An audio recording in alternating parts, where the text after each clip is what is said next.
Chris here. In this video, I'm going to show you how I made this storage cabinet for my new workbench. It's made out of construction grade ply, so it's not going to break the bank. It's essentially just a set of 3 drawers, but there are some special design considerations I needed to take into account before I started building these, and I'll take you through those now. The first thing I need to consider was drawer placement. I don't want to put my drawers under my vise, as they would interfere with the vise and be totally annoying. However, I do want drawers on the vise side, as there are tools I want handy when working with the vise. So I opted to create 2 sets of drawers facing opposite directions to each other.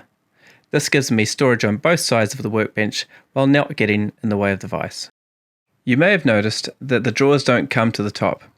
This is because later on I'll have some dog hole accessories that will come through the bottom of the bench top, so there needs to be some clearance. You may also have noticed these strange little shelves on the back of the drawers. This is both a budget and materials decision.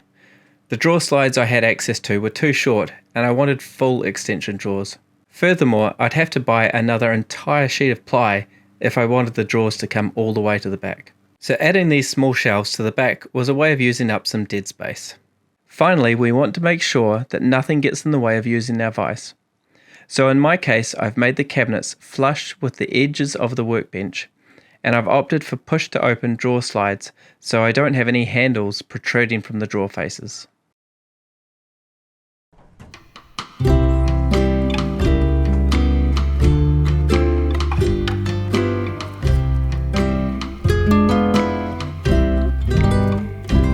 Alright, we're going to kick into this by breaking down the plywood. I used a combination of circular saw, miter saw and table saw to cut the ply down into its final dimensions. And remember, if you don't have a large enough straight edge, you can always use the edge of another sheet of ply as a guide for your circular saw.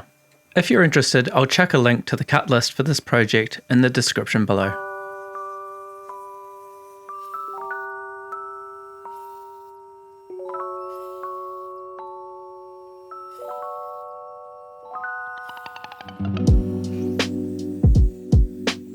When it comes to plywood cabinetry, I find it's best to have a cut list before you start and to cut everything all at once. This means you're optimizing what you can get out of a sheet of plywood, and you can focus on the construction later on without having to go back to cut pieces out. The only other thing I need to do before assembling the carcasses is to cut a dado on the sides, top and bottom for the back panel to slide into. I'm going to use the table saw to do this, making cuts and slowly moving the fence across until the dado is wide enough to fit the back panel, which is 12mm or half an inch. To make testing the dado easier, I cut a dado in a scrap piece of wood at the same time, and then I can compare this to my back panel until I get a nice friction fit.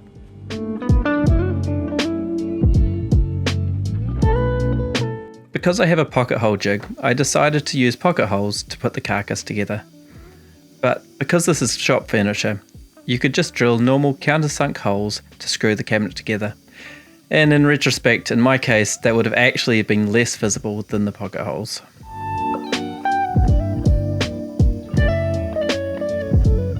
Always make sure you do a dry fit before you start putting any screws in or glue.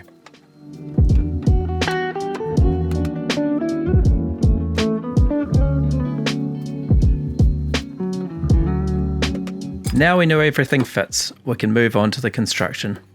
I start off by screwing the bottom to one of the sides. Regardless of whether you're using normal screws or pocket holes, make sure you clamp the pieces together first, as driving the screws in will likely move the wood out of place.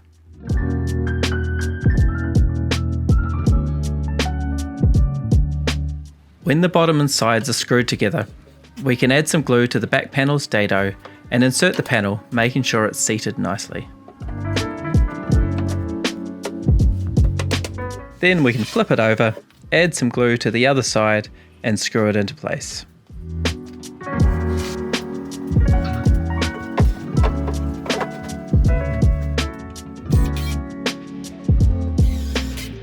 Finally, we can add some glue to the dado of the top panel and screw it into place too.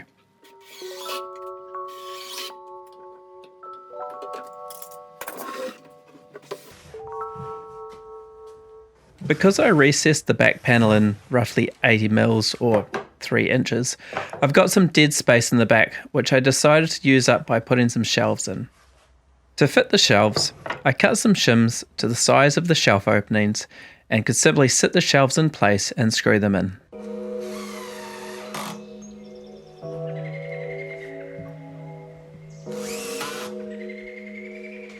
I could then sit the same shims on the shelf I just attached to position and attach the second shelf.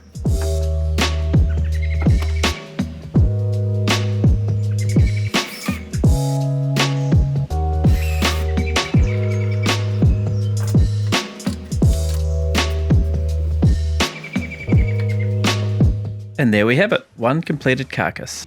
You'll have to trust me when I say the other one's exactly the same. Now we're on to the drawers. I used the same approach to cut the dados for the bottom panel of the drawers as I did for the back panel of the carcass. Then we can move on to giving all the drawer panels a quick sand, and I gotta say, it's really nice to be able to use my new workbench to create new parts of the workbench. With the sanding complete, we can move on to drilling the pocket holes in all the front and back panels of the drawers. The construction of the drawers is identical to the carcasses, screwing 2 pieces together first, adding the bottom panel, then screwing together the remaining pieces.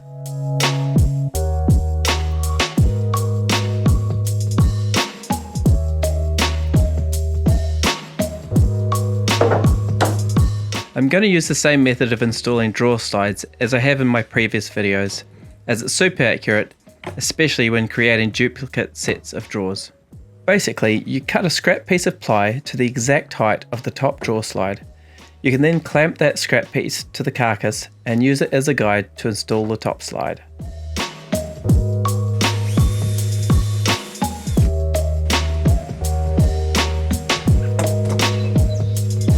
Once you've attached the drawer slide, move the scrap over to the opposite side, clamp it and install the drawer slide on that side.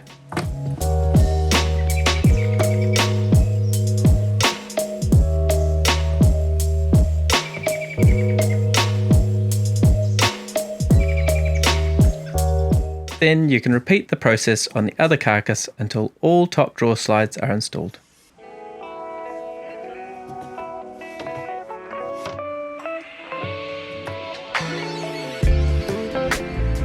Then take your piece of scrap and cut it to the height of the second drawer slide and repeat the process all over again. Keep cutting your scrap down and repeating the process until all levels of the drawer slides are installed.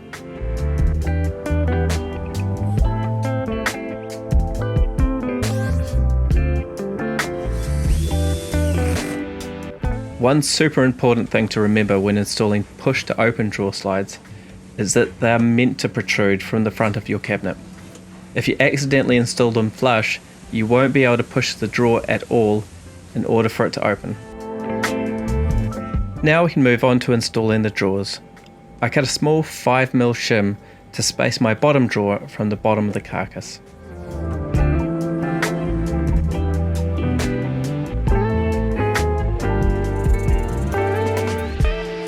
I can then start drilling and screwing the drawer to the slide. I use a block of wood to ensure the slide is flush with the front of the drawer.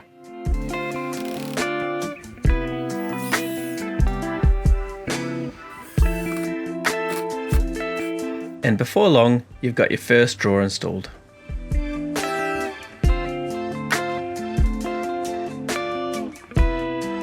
And the process is exactly the same for the remaining drawers, except I'm using a 45mm shim to space the drawers apart.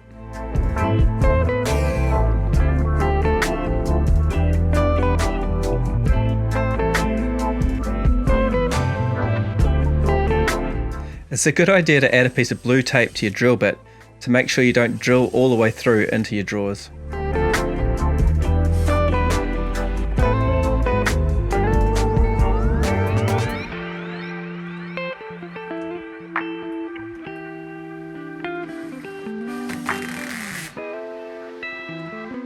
And before you know it, you've got all your drawers installed. And just a reminder, for your push to open drawers, your drawer boxes should be protruding past the front of the cabinet for the push to open to function. The last thing we need to do is attach the drawer faces, and if you've seen any of my videos before, you'll know I like to use playing cards to space the drawer faces correctly. And before attaching anything, I'm going to stack the faces in place to make sure they look good and the spacing is correct.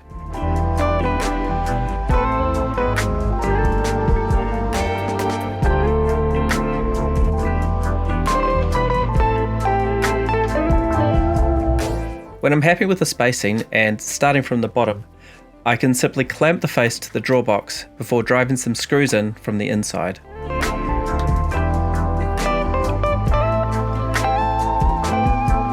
If you're using cheaper ply that might warp, it's a good idea to attach the face with 4 screws, 1 in each corner.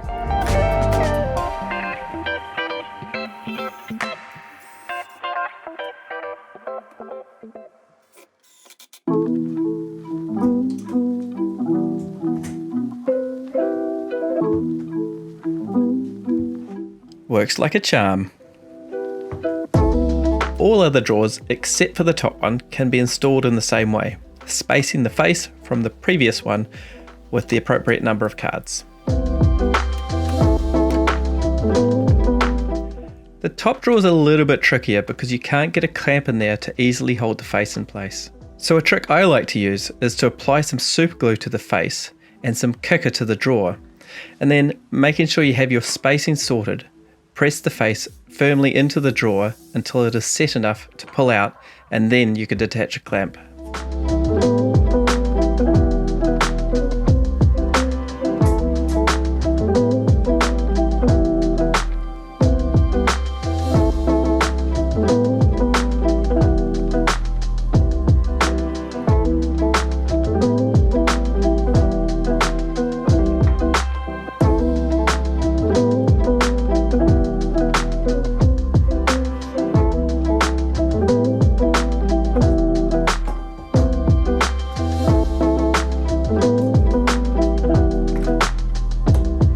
Then with the clamp in place, you can drill and screw it in as usual.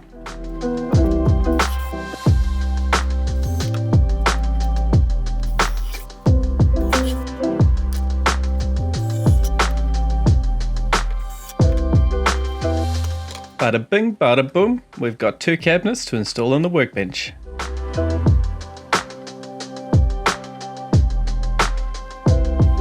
Installing these puppies is super easy because of the large stretchers I use to make the table. Basically, I can just sit the drawers on the stretchers and screw them into the sides to prevent movement.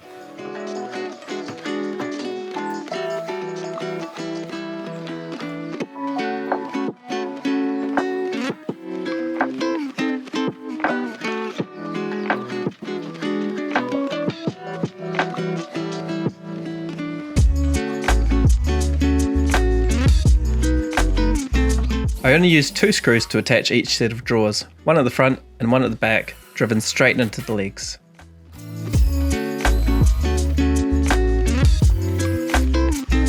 I didn't originally plan to add any finish to these, but after using them a little bit, I noticed how easily they got dirty, especially given that they're pushed to open.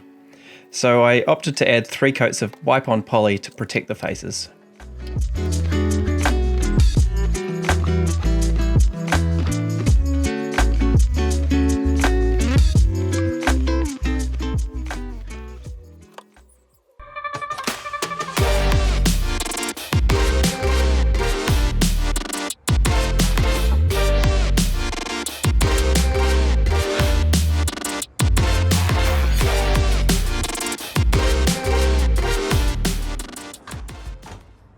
Well, that's it.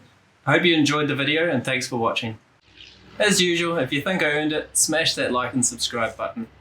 If you want to know how I made this workbench to begin with, I'll put a link to the previous video up here. Stay tuned, I've got one more video coming out in my workbench series and that'll be out soon. Until next time.